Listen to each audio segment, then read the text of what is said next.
Faly miarabantsika tsirairay avy indray amin'ity sabata fa 13 ny volana marsa ity a. Mbola manona ny fahasoavan'ny tompo aminao amin'izao amaraina izao ary maniry ny hidiran'ny fitahian'Andriamanitra eo amin'ny tokantrano misy anao.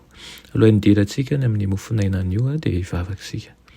Iranay tsara andrisan-danitro atolotra ianao ny terany laza ny aitra sy ny voninahitra amin'izao sabata fitsaharana. Sabatanao izao dia mangataka aminao izahay mba mialanao ny fahadisoanay sy ny elokay rehetra ary koa hanamboaranao anay araka ny sitraponao. Hiavana aminao izahay, hifandray aminao ka ny tsy tomombana rehetra ane ho avaozinao vaovao ka nona toe-tsaina izay mifanaraka amin'ny sitraponao izahay. Aminaran'i Jesosy, amen. Lohateny mofonainantsika androany dia manao hoe fiarabana any amin'ny fonenan-danitra. Nalaina amin'ny Isaia 1:20 manao hoe voay ny vavahady mba hidiran'ny firenena marina izay mitana ny fahamarinana. Amen. Fiandohan'ny fiainana any an-danitra ny fiainana eto an-tany. Zanak'ilay mpanjakan'ny lanitra isika, anisan'ny ankonan'ny mpanjaka, mpandovan'Andriamanitra ary mpiara-mandova amin'ny Kristy.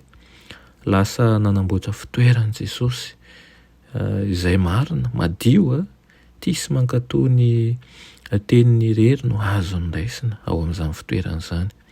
Raha tiantsika ny ravoravo amin'ny fifaliana mandrakizay dia tsy maintsy kolokoloantsika ho atokantrano ny fivavahana.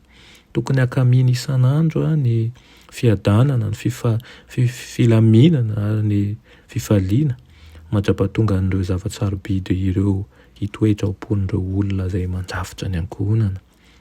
Izay mahatonga ny toetra ho mahatehoty ao atokantranonao no hahatonga an'izany ho mahatehoty koa rehefa any amin'ny fonenan'ny lanitra. Raha maneho ny toetran'i Kristy isika eto, raha mitandrina ny didin'Andriamanitra dia azo fampahirezana sy fitahiana ka hiaina amin'ny ampahany ny fiainan'ilay trano mahafinaritra any amin'ilay fitoerana namboaran'i Jesosy.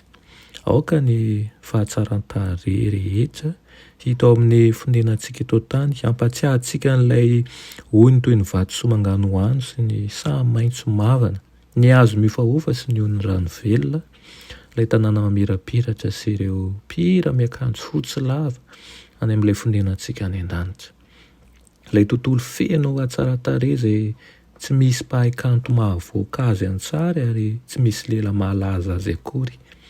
Any ny fitiavana sy ny firaisapo izay nambolen'Andriamanitra tao amin'ny fo no ampiharina amin'ny fomba marina sy mamy indrindra.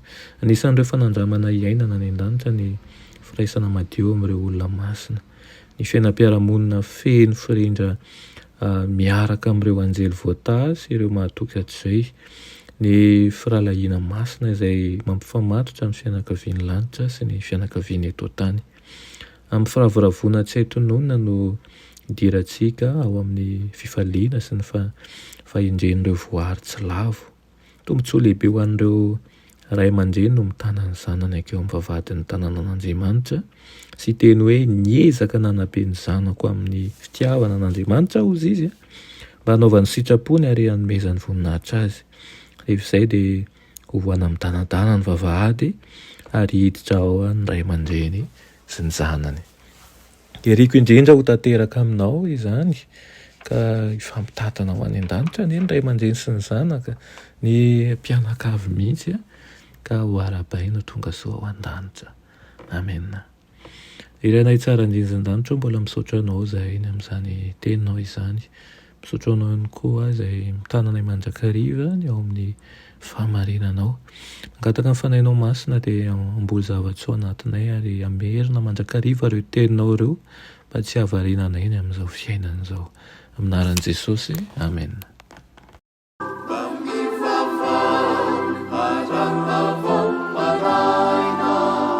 Saru